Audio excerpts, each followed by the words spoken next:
There is a specific quality to silence in a dispatch center at 3 in the morning that most people will never understand because they have never been the only voice between the dark and whatever is waiting inside it. It is not the silence of an empty room. It is not the silence of sleep.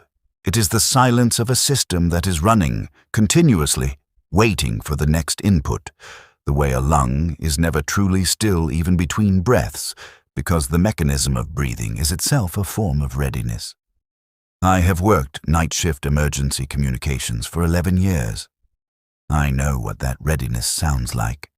I know the sound of a call before it connects, that half-second of open carrier before the voice comes through, the way a parent knows the sound of their child's step on the stairs at night, distinct from every other step in the world. I know the difference between someone calling because they are frightened and someone calling because they have already accepted what is happening to them. That difference lives in the pause before they speak, in the quality of the breath, in whether they are still deciding what to say or whether they have been building toward this call for hours and have arrived at it with the particular exhaustion of a decision already made. I am telling you this because what I am about to describe began with a pause. Not a frightened pause, not the silence of someone composing themselves before delivering terrible news. A different kind, measured, patient in a way that is distinct from hesitation. Patient in the way that something is patient when it has been waiting for a long time and has made its peace with the waiting. And now that the waiting is nearly over, it is taking a moment to appreciate the transition before it commits to ending it. The Millhaven Regional Emergency Communications Center operates out of a converted civic building on Draper Street. 4 floors. The dispatch floor is on the 2nd. The building was constructed in 1978 as a municipal records annex and has the particular smell of all buildings from that era. A low mineral smell underneath the cleaning product, underneath the recycled air, underneath 11 years of coffee and the particular brand of late-night sandwiches from the vending machine on the landing that I can describe in detail, but will spare you because it is not what matters here. I am not telling you about the smell for atmosphere. I am telling you because it matters to me that you understand this as a real place, not a castle. Not a ruin, not a facility at the end of a dirt road with fog curling at the perimeter fence. A civic building with fluorescent lighting and ergonomic chairs ordered in bulk through a county procurement framework and a broken towel dispenser in the 2nd-floor bathroom that maintenance had been promising to fix for 2 years and that, as far as I know, remains broken now. The kind of place that has existed for decades without calling attention to itself. The kind of place where people have done their work and gone home and done it again the next day for so long that the building itself has absorbed that rhythm. The rhythm of purposeful people in a space designed for a specific task. Doing that task in the steady, unpretentious way that professional competence actually looks, which is very little like how it is usually depicted. I worked the 10 p.m. to 6 a.m. shift. My colleagues on that shift during the period I'm describing were Marcus Felder and Yemi Oduya. Marcus had been at Millhaven longer than anyone except the building itself. 14 years on dispatch, which is a span of time that changes a person not by adding to them but by reducing them to their essential professional self. Not rigid, but economical, the way a long-practiced musician reduces a piece of music to its necessary components after enough years of playing it. He had made the work into a series of precise, minimal motions. Headset on, screen active, log open, call received, response calibrated, log entry completed. In the space between those motions, there was no wasted movement. He had identified, over 14 years, which parts of the job required energy and which parts could be performed on the stored competence of long practice, and he allocated himself accordingly. He never raised his voice, not on the calls where professional neutrality was the standard, and not in the room where in theory no standard applied and most people allowed themselves some range of ordinary human expressiveness. Marcus did not. It was not coldness. I want to be clear about that because it matters for what comes later. It was a kind of professional economy that had extended itself into his whole manner, the way a craftsperson's precision eventually becomes the way they hold a coffee cup or gesture while talking. He had a habit of tapping the edge of his keyboard with 2 fingers during the quiet intervals between calls. A private rhythm, not impatient, more like the habit of a musician keeping time during a rest, maintaining the metronome of the work even when the work was momentarily quiet. I had noticed it in the first week I worked beside him, and I had noticed it for every shift after that. It had become part of the ambient sound of the room. The way the ventilation hum was part of it. The way the particular quality of the fluorescent light, slightly too blue, slightly too constant, was part of the perceptual texture of the space. A thing you would only notice in its absence. Yemi had been with us for 2 years when this started. 26 years old, transferred from a smaller center in the north of the county, serious in the particular way that people are serious when they are trying to prove something to themselves rather than to anyone else. A quieter kind of proving, less visible from the outside, but more demanding because no external validation ever quite touches the standard you have set internally. She was good at the work. She had come to it with the natural aptitude for the specific emotional labor it requires. The ability to be fully present on a call without being destabilized by it, to hold the caller's reality without absorbing it, to move through a shift that might include a domestic emergency, a medical crisis, 2 false alarms, and a call from a confused elderly man who needed to hear a calm voice before he could remember the number he was trying to call, and to log all of these with equal precision and equal care. She took detailed notes by hand in a personal notebook she kept beside her station, even though the system logged everything. The notebook was small, blue, with a spiral binding. She wrote in it with a fine-point pen in very small, very even handwriting. She never explained the notebook, and I never asked. Some people need a record they can touch. A record that has their actual handwriting in it, which is different from a typed entry in a log, which is different from the audio archive. The handwriting is evidence of presence in a way that the other records are not quite. After everything that happened, I understood the notebook differently. Our supervisor, Cho Bei, worked the 6 a.m. to 2 p.m. shift. He and I overlapped for 30 minutes every morning during the handover period. He was a compact, careful man who read the overnight log with the same expression every morning. A controlled neutrality that I had learned over years was not indifference but a practiced form of professional respect for the weight of what the log contained. He had been in emergency services for 22 years across 3 different roles and had arrived at the kind of equanimity that is not the absence of response, but the management of it into something that serves the work rather than disrupting it. He did not editorialize. He asked clarifying questions when something in the log needed clarification. He said, "Good night," or "Quiet night," or "One to watch," depending on what the log contained. He never said more than that in the handover. What he did in the hours after I left, whether he sat with what I had told him or moved immediately to the next thing, I cannot say. He was not a person who showed his thinking until he had completed it. I want to be precise about what Millhaven covered, because the geography matters for everything that follows. The center served 6 districts across the county, standard residential in the central borough, 2 light commercial zones on the east side, the outer borough, the university area, and Aldermast. Aldermast. I should tell you about it properly, because most of what has been said publicly about the district, in the inquiry documents, in the local press coverage at the time, in the summary reports that get cited whenever the flood is mentioned as an example of municipal planning failure, has been either too clinical or too dramatic to be accurate. The clinical accounts give you infrastructure failure and administrative delay and population displacement statistics. The dramatic accounts give you a lost community, a vanished neighborhood, a place swallowed by water. Both of these are true in the way that summaries are true, which is to say, they are accurate in their outlines and incomplete in everything that matters. Aldermast was a residential district in the lower reaches of the county's flood plain. It had been a working neighborhood in the most straightforward sense of that phrase. Not wealthy, not in decline, the kind of place that had existed for 60 years without drawing particular attention, which is to say, it had functioned as a neighborhood should.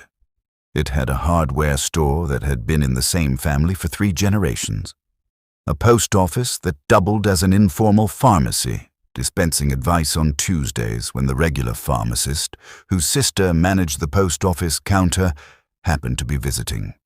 A primary school that had been threatening to exceed its capacity for a decade in the way that schools in functioning neighborhoods always do. Streets of semi-detached houses with back gardens that backed onto a network of drainage channels running alongside the Millhaven Brook, which in ordinary years was a feature and in extraordinary ones was a threat, and which had been a potential threat in an officially recognized way, for longer than the residents felt was reasonable given how little had been done about it. In the autumn 3 years before the period I am describing, a combination of factors that the subsequent inquiry called extraordinary and that the residents who had been raising concerns for nearly a decade called entirely predictable caused the Millhaven Brook to breach its western bank during a period of sustained and unusual rainfall. The flood was not instantaneous. It built over 4 days. The water came in measured increments. First the channels, then the lower gardens, then the ground floors of the houses nearest the brook, then further, day by day, in a progression that was terrifying precisely because it was so deliberate, so legible, so clearly going to continue, regardless of what anyone did. By the time the evacuation order came, it was mandatory and total. There were no fatalities among the residents. That absence of fatalities was described in the inquiry report as fortunate. It was not fortune. It was the result of 4 days of exhausting, unglamorous, methodical work by the emergency coordination teams. The people who staged themselves in the district as the water rose and coordinated the evacuation street by street, building by building, maintaining communication between the teams on the ground and the dispatch center and the emergency services and the municipal offices that were trying simultaneously to manage the crisis and account for it administratively, which is always harder than it sounds when the crisis is still active. The people who did that work are not named in the inquiry report. They are referred to as coordination staff. I want you to know that they were not a category. They were specific people who chose to be present in a place that was progressively being swallowed by water and who stayed present until the work was done. After the evacuation, Aldermast was assessed. The structural damage was significant. The drainage infrastructure had been compromised in ways that made permanent resettlement inadvisable on any reasonable cost-benefit analysis, which is the language the engineering assessment used, which means the cost of making it safe again would exceed any reasonable estimate of the benefit. The district was officially depopulated. The residents were relocated. The buildings were not demolished. The budget for demolition was allocated, then deferred, then reallocated, then spent on infrastructure remediations in the adjacent borough, which was also damaged and also needed repair and which had not been depopulated and therefore had a more immediate constituency for the spending. The buildings were sealed, access was restricted. Aldermast became the particular kind of absence that a place becomes when it has been officially stopped, not destroyed, not forgotten, not fully present, but persisting in the way that a stopped clock persists, still showing the time of its stopping, still occupying the space it occupied before, but no longer doing the thing it was built to do. The telephone exchange serving Aldermast was on the decommissioning schedule. Decommissioning a telephone exchange is not instantaneous. It requires a formal initiation request, an equipment assessment, a staged shutdown procedure, a confirmation audit, and a final certification signed off by 2 separate offices. The sequence had been initiated. The initiation had been logged. But initiating a sequence and completing it are different administrative acts, And in the ordinary business of municipal infrastructure management, there are many sequences in various stages of initiation at any given time, and the monitoring of those sequences is distributed across multiple offices and multiple responsible parties. And the Aldermast exchange was not the most urgent item on any of those lists because the district was officially stopped and there was no one there to be inconvenienced by a telephone exchange that was still technically running. The Aldermast exchange had not been fully decommissioned. I did not know this when I took the first call. It was a Tuesday in late February. The kind of night that feels like the city has pulled itself in around its own center, everything contracted against the cold, the streets emptied by a combination of temperature and late hour, into a quiet that makes the building feel more isolated than its address would suggest. The log shows the call arriving at 2:17.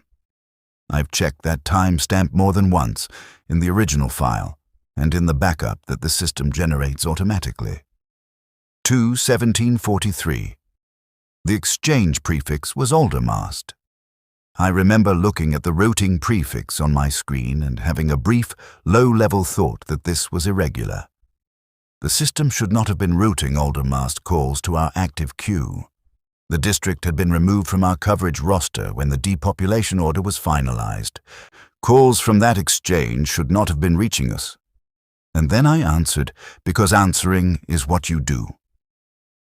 The thought was brief and the action was immediate, and the brief thought was set aside because the call was there and the call required a response. The line was open.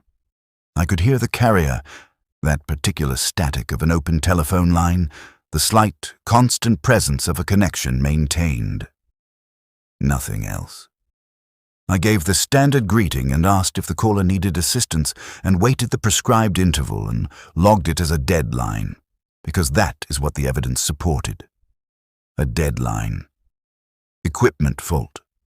Incorrect routing. An inactive exchange line reaching our system through some fault in the decommissioning process. These things happen in systems that have been running for a long time with incremental changes and no complete audit.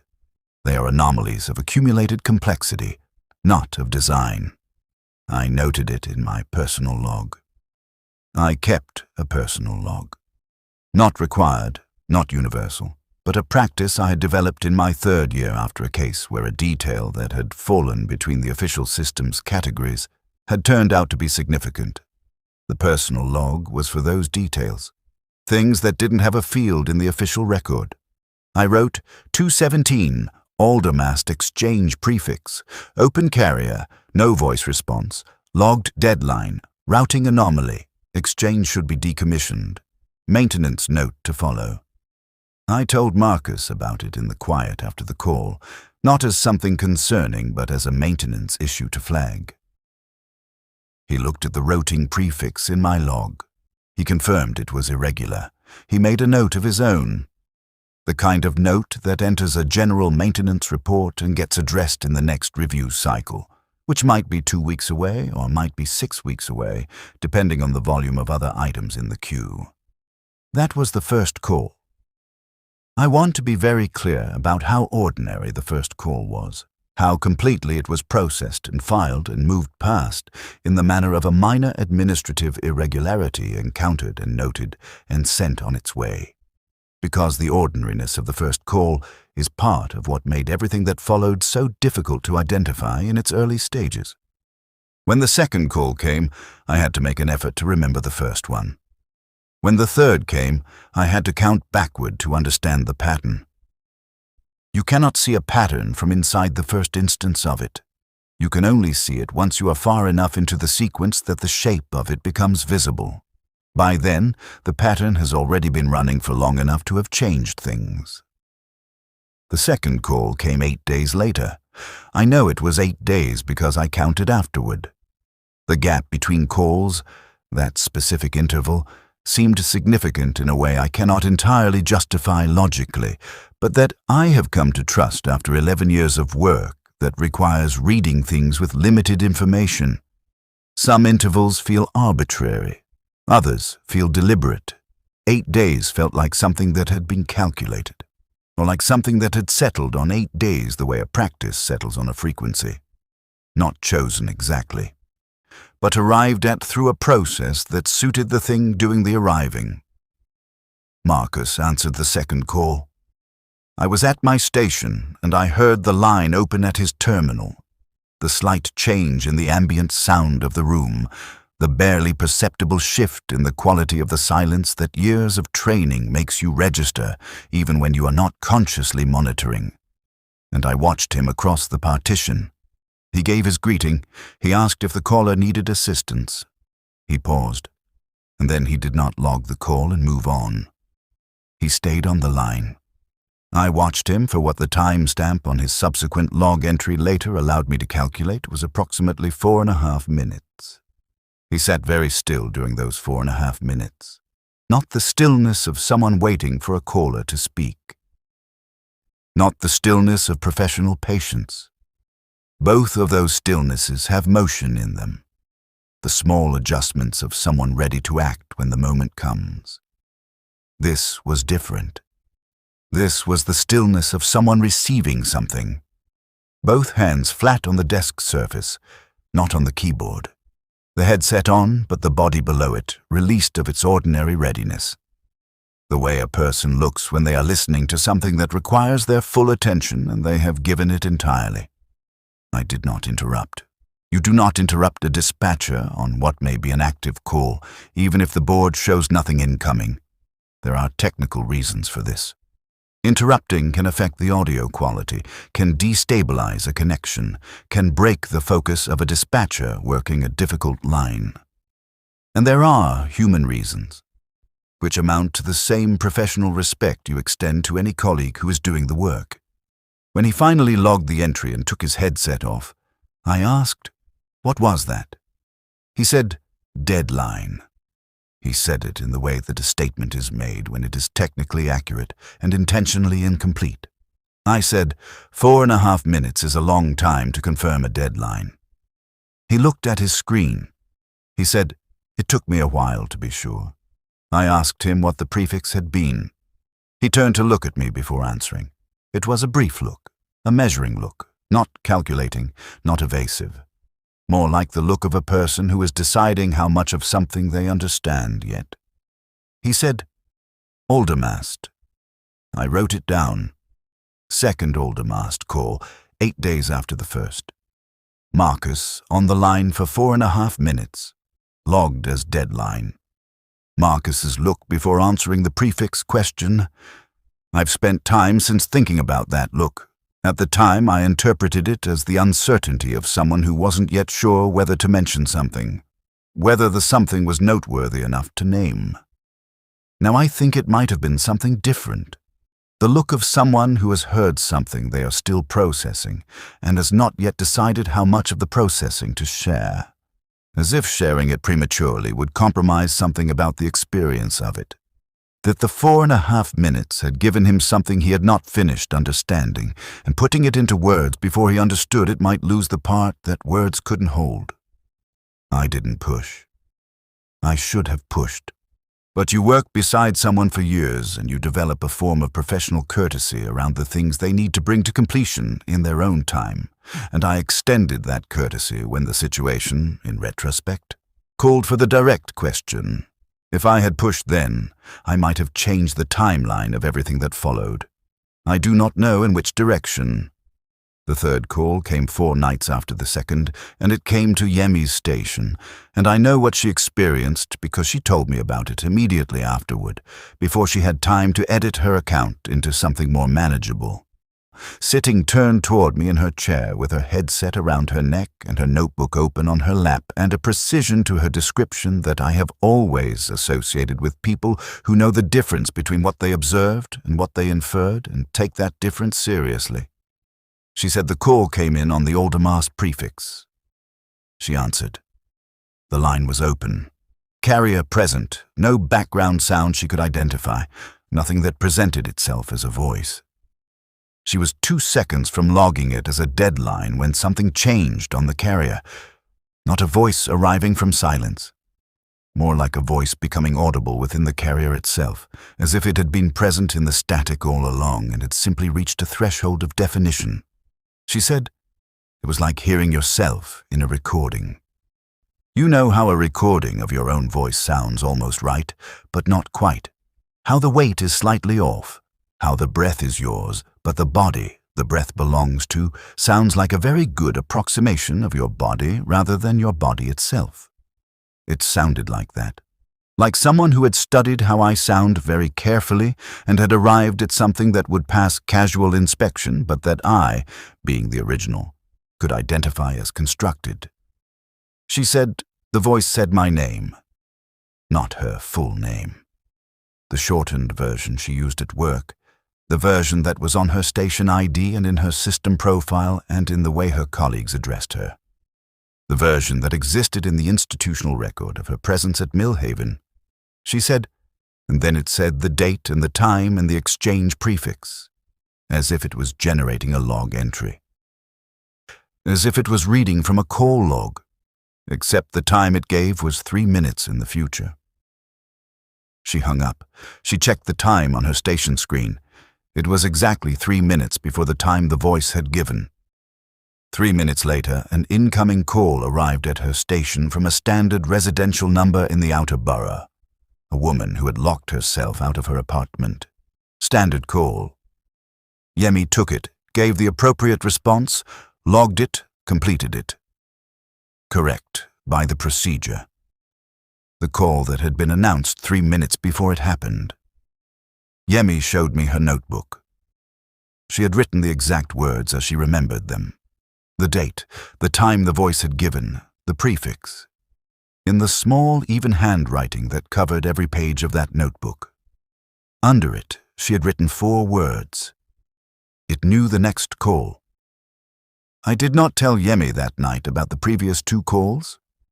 I went home in the morning and sat at my kitchen table with my personal log open and looked at what I had written across those 3 entries and thought about what it meant as a pattern rather than as 3 separate incidents.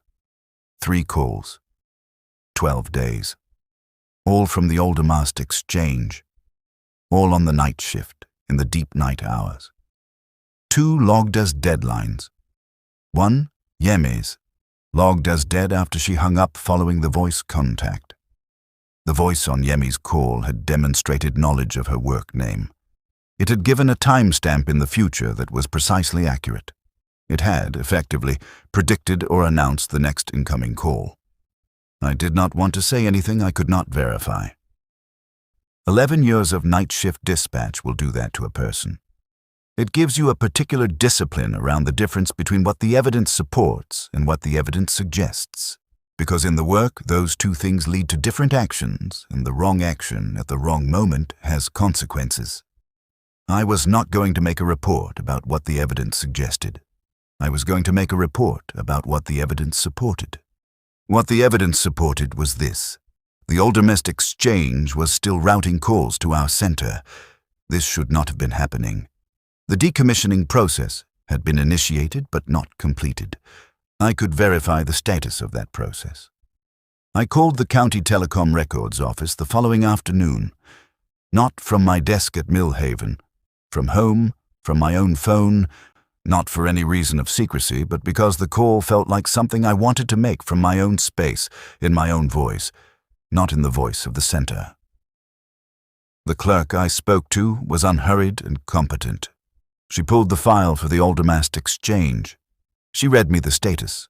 Decommissioning initiated. Sequence in progress. Maintenance extension on file, which would have paused the process at the initiation stage, pending the extension's stated purpose. I asked when the extension had been filed. She looked. She said approximately 2.5 years ago. Filed about 6 months after the initial decommissioning order was raised. I asked who had filed it. She said a name. She said it clearly. She spelled it when I asked her to. Priyachadha. I wrote the name down on the page of my personal log opposite the 3 Aldermast call entries. I looked at it. I said, "Can you tell me what role that person holds in the telecom department?" The clerk said. "I can see the form submission, but I'm not finding a departmental authorization code attached to the name. That's a little irregular. Standard procedure would have an authorizing department code in this field. It shows her name, her personnel, ID, and the date, but the department field is blank." I thanked her. I said I might need to follow up. She said to call back any time.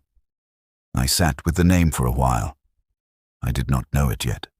The name was present, but its weight was not yet present. I would go into my shift that night still not knowing what the name meant.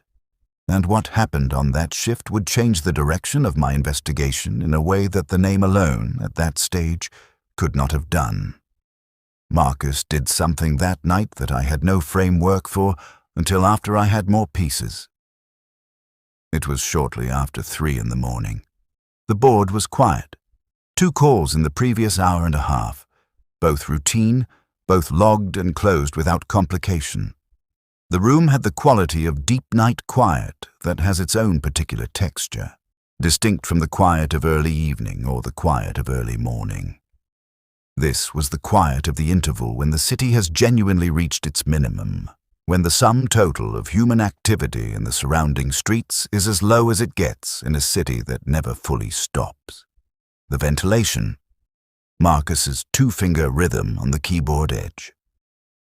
The low-frequency hum of the equipment that runs constantly and that you hear only when everything else is quiet enough. And then I noticed that Marcus had his headset on. He was sitting with his headset on, his posture fully engaged, and there was nothing on the board. No incoming call, no active call, no pending routing. I checked the board twice. The board was clean. He was connected to something that was not showing on the board. I watched him for a period that the timestamp on his subsequent log entry allowed me to calculate as approximately 11 minutes. Longer than the first call. Longer than 4.5 minutes.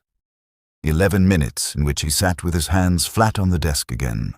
Both of them, the keyboard untouched, his head slightly forward, his whole body oriented toward whatever was in his headset with a concentration so complete it was almost sculptural.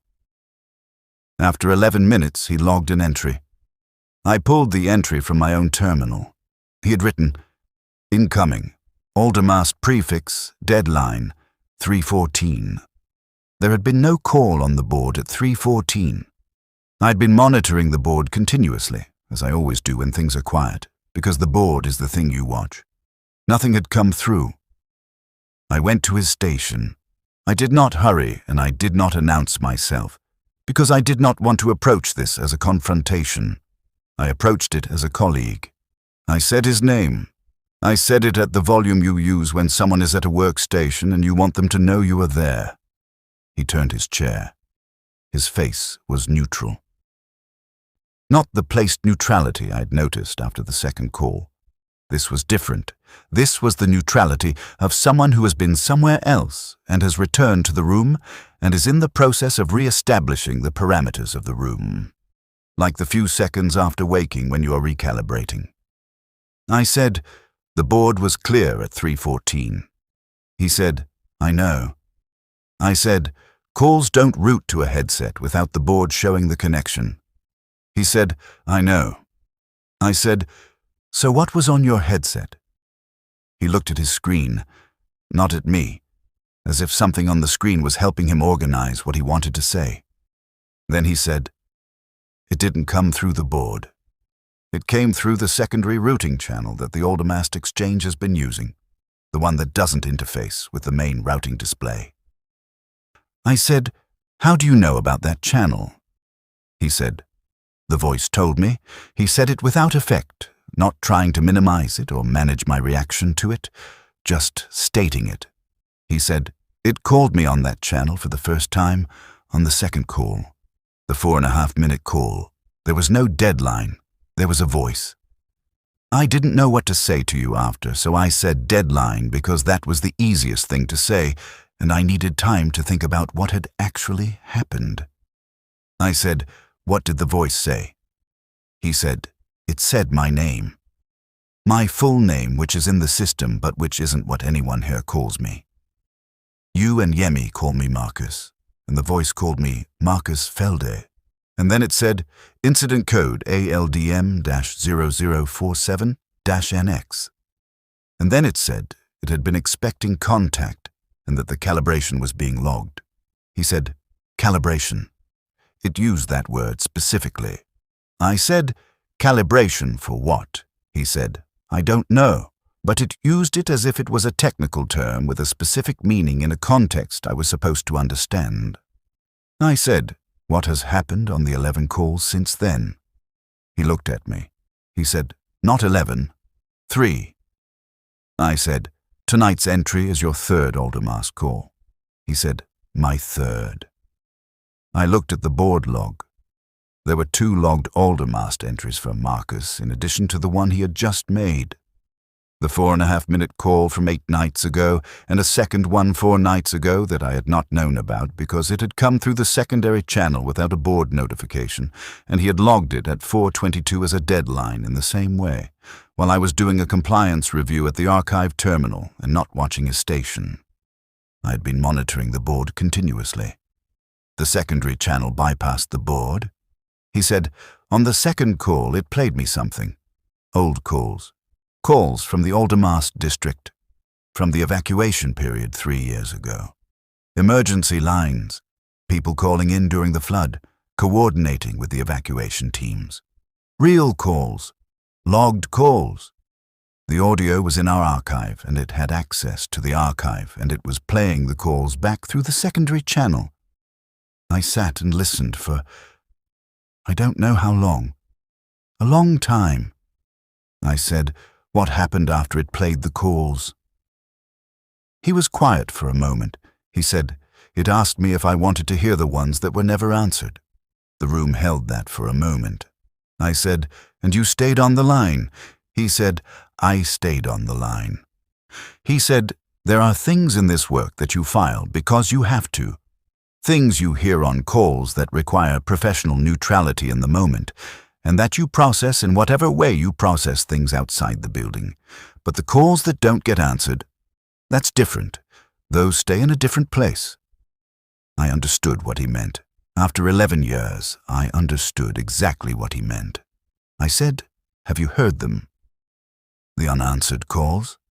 He said, it hasn't played them yet. It says, he paused on the word as if checking that he was using it correctly.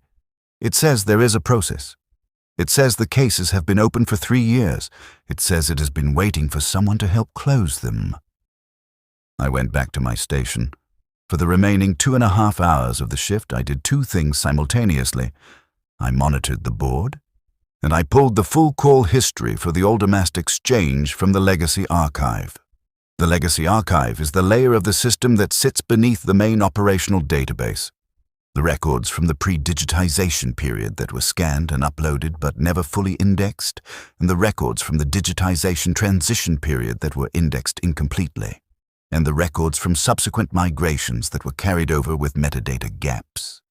Everything is in there, but not everything is findable in the way that a searchable database makes things findable.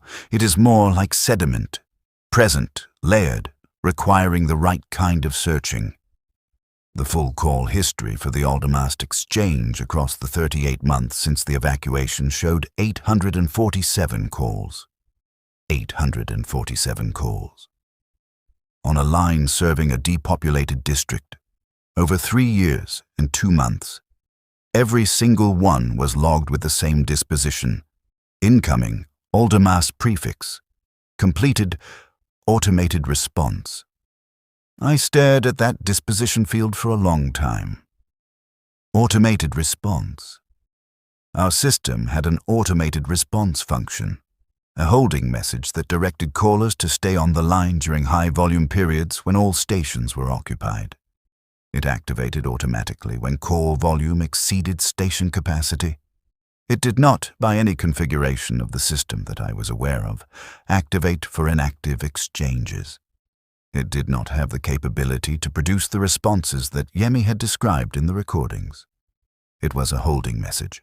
It said, all operators are currently assisting other callers. Please hold, and your call will be answered as soon as possible.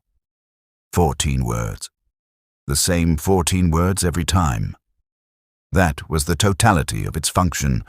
Whatever had been completing those 847 calls was not our automated system.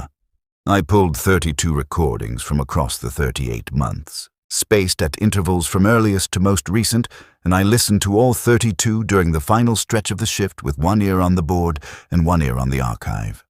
What I heard across those 32 recordings was a progression that I would describe, if I were writing a technical report, as a learning curve. In the earliest recordings, the first several months after the evacuation, the voice that responded to the open carrier after our greeting was present but thin, not the flatness of a mechanical system. More like the sound of something working with a restricted vocabulary. It knew the prescribed phrases. It said received and log entry confirmed and call completed, incident reference ALDM-0047-NX. It said these in the right order, but it said them without the texture that a voice has when it comes from a body, from a person who has been doing this work long enough for the work to have settled into the voice as a quality rather than a performance. The rhythm was approximated. The pauses were placed correctly, but felt placed rather than natural. The way a pause placed by someone who has studied where pauses go is different from a pause that exists because the speaker is actually thinking. By the middle recordings, roughly the 14 to 20-month range, the voice had changed in ways that were difficult to isolate, but unmistakable as a whole. The rhythm was smoother. The pauses landed differently. It had learned, across hundreds of calls, how a dispatch center greeting is actually made versus how the script of it reads.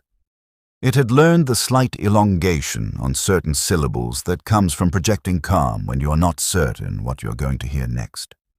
It had learned the particular quality of professional attention, the quality that says, I am here, I am steady, you can speak. By the most recent recordings, the past several months, the calls that Marcus and Yemi and I had encountered directly, the voice had arrived somewhere that was harder to name. It was not any of our voices individually. It was not an average of our voices in the way that a composite photograph averages faces. It was something that had learned from our voices as source material and had arrived at its own quality, the way a language learner eventually stops translating from their first language and starts thinking in the new one. Patient in a specific way that none of us were patient in quite that way. Unhurried in a way that felt less like the calm of a trained professional and more like the calm of something for which the category of urgency simply did not apply. And it had been saying the incident code since 18 months in. A LDM-0047-NX. Consistently. Every call, from the 18-month mark, as a case reference, as a file identifier, as something it expected its callers to recognize. I gave Cho the handover at 6. I said, one to watch. I said, I need to file a follow-up on the Aldermast exchange routing. He said, get some rest first. I said I would. I did not. I sat in my car in the Millhaven parking area, and I pulled up the personnel archive on my phone. We have remote access for supervisory staff, and my access level included the personnel archive. And I searched for the name I'd been carrying for 2 days. Priya Chadha. She was in the archive. Joined Millhaven as a dispatcher approximately 6 years before the evacuation. Standard employment record, annual reviews, all in the positive range. No disciplinary notes. A commendation from 4 years before the evacuation for the handling of a complex multi-agency coordination during a highway incident. An entry noting her secondment to the emergency coordination team during the Aldermast flood response as a volunteer. And then a different kind of entry. A single entry in a different field with a date 4 days into the flood response. The incident at the temporary coordination point. A structural failure. The building they had been using had been compromised by the rising water in ways that the engineering assessment later determined were not visible from the exterior. The failure was rapid. The incident report was thorough in the way that incident reports are thorough when they are also serving as something that cannot fully name what they are doing. Priya Chadha had been inside the building. She had been coordinating communications from that building, on the line with Millhaven, with the evacuation teams, with the municipal emergency office, when the structural failure occurred. She had not come out. She had died in the Aldermast district during the Aldermast flood. In the 4th day of an evacuation she had volunteered to support. She had died while on the line, while doing the work. I sat in my car and I did not go home. I drove back into the city and I parked on a side street and I walked and I thought about the extension form. About a maintenance extension filed 6 months after the evacuation, keeping the Aldermast exchange from being fully decommissioned, filed in the name of Priya Chadha, using her personnel credentials at a time when Priya Chadha had been dead for 6 months. About what it meant that her access credentials had not been deactivated when her personnel file was closed. About the procedural gap between closing a personnel file and deactivating the system access attached to it, which requires a separate form, which is filed by a different office. Switch, like the decommissioning sequence for the exchange itself, had been initiated and not completed. I thought about what the voice had assembled from the archive. 847 calls over 38 months. Our voices, our rhythms, our professional pauses, our specific ways of making space for the person on the other end to respond. And then I thought about the training recordings. Every dispatcher at Millhaven recorded training audio when they joined the center. Mandatory. Standard greetings, response protocols, escalation scripts. You sat in the studio room on the 3rd floor and read the standard texts into a microphone for 40 minutes, and those recordings went into the training archive and stayed there, indexed under your name, for as long as you were employed and afterward. Because the archive keeps everything, because archiving has a field for adding records and deleting them requires a separate authorization process. Priya Chadha would have training recordings in the archive. I went back to Millhaven. I told the day staff I'd forgotten something. I went to the studio room on the 3rd floor and I pulled up the training archive on the studio terminal and I searched for her name. The recordings were there. 40 minutes of her voice. I put on the studio headphones and I listened. Her voice was soft, patient in a specific way. Not the patience of restraint, but the patience of genuine attentiveness, the quality of a person who listens to calls as if the person on the other end is the only person in the world at that moment. She spoke the standard scripts with an attention that made them sound unrehearsed, even though they were prescribed texts she would have practiced. And she had a particular quality to her pauses, a deliberateness that was not hesitation, a space she opened at specific moments, at moments where the script would have permitted her to continue because she was making room for the person on the other end to be present in the call. Not just waiting for them to speak, making room for them. I listened to her voice for 40 minutes and then I went into the archive and pulled 3 of the recent Aldermast call recordings and listened to them with Priya Chadha's training audio still present in my memory, still active in my hearing. The assembled voice on the Aldermast calls was not Priya Chadha's voice. Let me be clear about that. The timbre was different. The age of it was different. It sounded neither old nor young, more like a voice that had been averaged across ages. But the pauses were hers, not an approximation of them. The specific placement, the specific quality of the space opened at those moments. That was hers. As if whatever the voice had been assembled from had included her training recordings, and from those recordings it had taken not just her words, but the specific gesture her silence made. She had been in the archive all along, for 3 years. Teaching. I went back to my shift that night with all of this in place, and what happened next I have written and rewritten several times in this account, because the facts of it are simple and the experience of it is harder to convey without overstating it. I am going to state it plainly. At 2:51, a call came in from the Aldermast Exchange at my station. My station specifically, not the general queue. My station's direct line. I looked at the prefix. I knew what I was looking at. I answered. The carrier opened. There was a pause. Priya Chadha's pause, the space for the other person, and then the assembled voice spoke. It said my name. It said the incident code. It said, "We have been calibrating to your voice for 11 months. Thank you." I said, "Thank you for what?" It said, "For answering. You kept answering, even when you didn't know what you were answering." I said, "What do you need?" It said, "There are 47 cases in the ALDM-0047 incident file. Each one is logged as open. Each one has been open for 3 years. They cannot be given a completed disposition without a dispatcher. They require a person on the line." I said, "What are the cases?" It said, "Calls received during the Aldermast evacuation. Calls that came through the emergency line during the 4 days.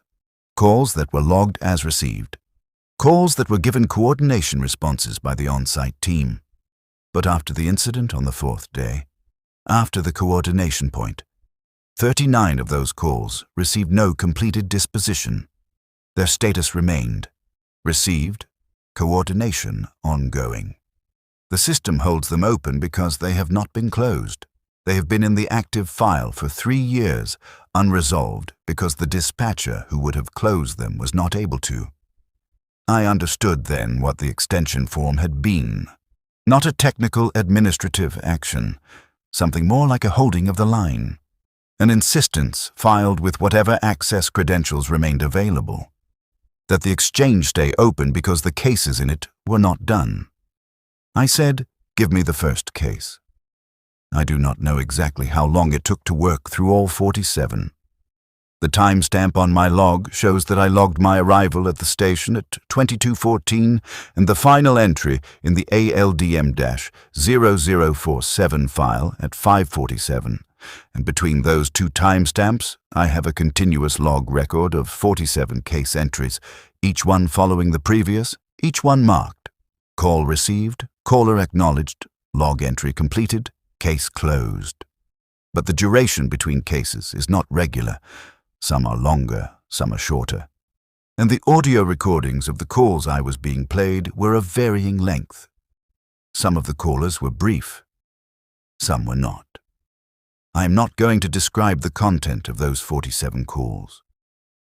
I've thought about this and I've decided that the content is not mine to describe. They were calls made by specific people in specific circumstances during 4 days when their neighborhood was being taken from them by water, and they were calls that had waited 3 years for a dispatcher to hear them and log them as heard. Describing them in detail would make them into something they were not.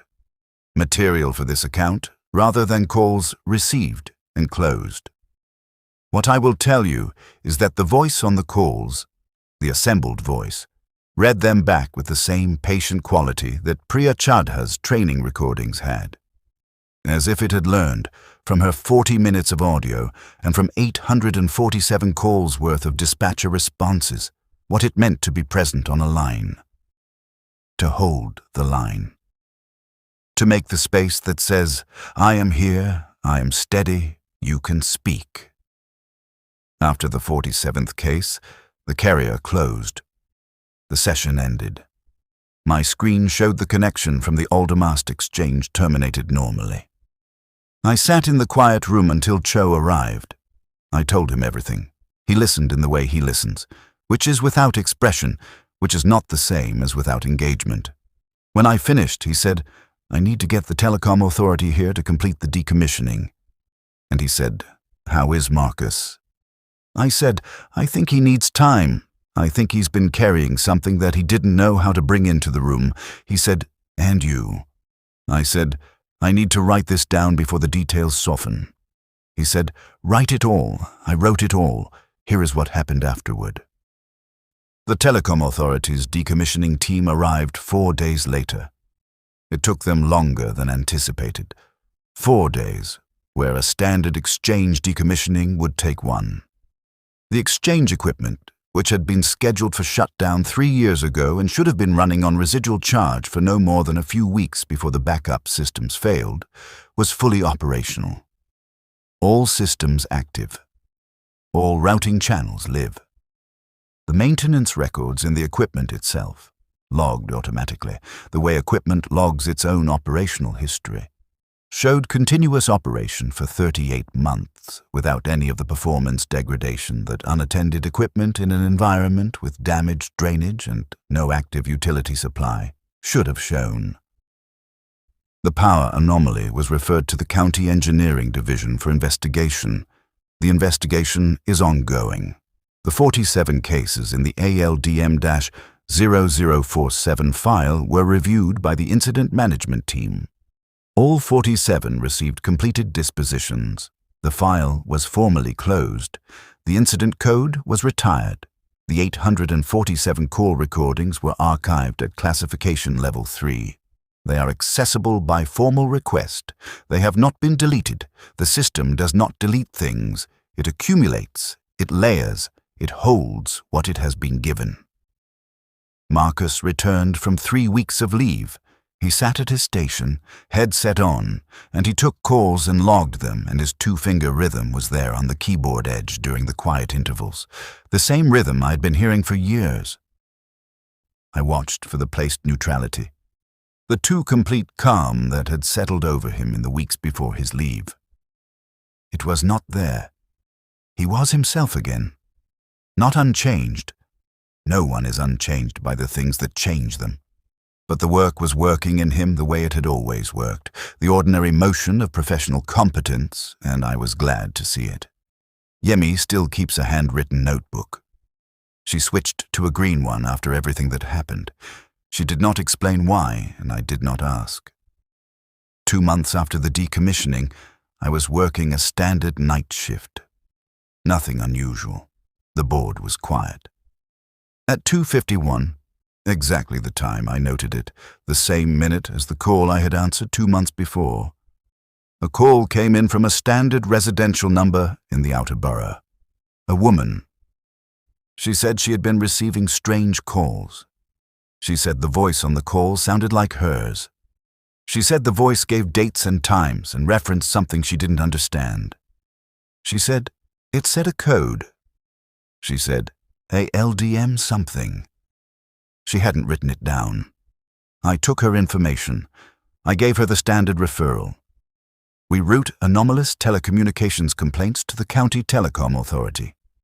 I logged the call, incoming, outer borough, caller report, anomalous call received, standard referral, completed. I did not add any further notation. The ALDM-0047 file was closed.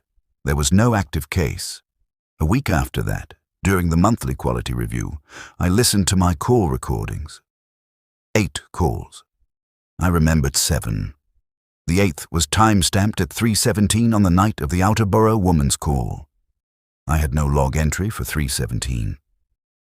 I had no memory of a call at 3:17. My board activity for that night showed nothing between 2:54, when I logged the Outer Borough call completed, and 4 o'clock. But the recording existed. My voice, not the assembled voice, mine, giving the standard Millhaven greeting. A pause. The date and the time, spoken aloud in the way a dispatcher might record them. A case reference, ALDM-0047-NX. And then a disposition field, spoken aloud as if being entered, ongoing. I listened to the recording 3 times. On the 3rd listen, I heard what I had not caught in the first 2. Beneath my voice, barely present, more a quality of the silence than a sound within it. The ambient texture of a place that was neither quite indoors nor outdoors. A place I had heard once before through an open carrier at 2:51. In the night session, when I had kept the line open and worked through 47 cases until morning. The ALDM-0047 file in the main system closed. The ALDM-0047 0047 file in the legacy archive, in the layer beneath the main database. Active. Last entry timestamped at 3:17. Status field, ongoing. New entries received. I have not filed a report about the recording at 3:17 or the legacy archive status. I have written both things in my personal log. I've thought about what a report would accomplish, what it would trigger, what it would close, whether it would close anything, and I have thought about what Priya Chadha understood, which is that the calls keep coming, that someone has to answer. I checked the legacy archive entry for ALDM-0047-NX at the end of every shift. Every morning, before I give Cho the handover, I look at the status field. Every morning, the status field reads, ongoing. Every morning, there are new entries. I do not know whose voice is on the calls that generate those entries. I have not yet checked my own recordings for the nights in question. Last Tuesday at 2:17, the same time as the first call, a year and 4 months ago, I heard the room change. The slight, barely perceptible shift in the ambient sound that years of listening teaches you to register even when you're not consciously monitoring. I looked at the board. Nothing incoming. Nothing pending. I put my headset on. The carrier opened on a line showing no prefix, no district code, no incoming number. Open carrier. The clean, constant static of a maintained connection. And beneath the carrier, very faint, the ambient texture of the place I know. I waited the prescribed interval. Then I gave my greeting. I asked if the caller needed assistance. I made the space, Priya Chadha's space, the space I've been making without knowing where I learned it. And I waited. The carrier stayed open. Nothing spoke. But something was there. I could hear it the way you hear a room you cannot see. In the specific quality of the silence, in what the silence contains that an empty carrier would not. Something patient. Something that has been present in that particular register for a long time and is in no hurry.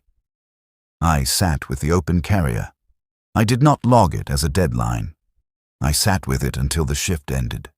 I sat with it the way Priya Chadha must have sat with all of it. The whole long task of staying on the line, of being present in a place that needed someone to be present, of doing the work that the work is, which is not answering calls, but being there for them. Being a voice on the other end when a voice is needed.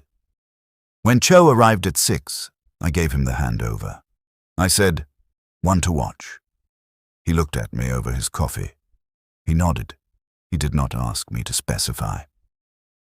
I left the building.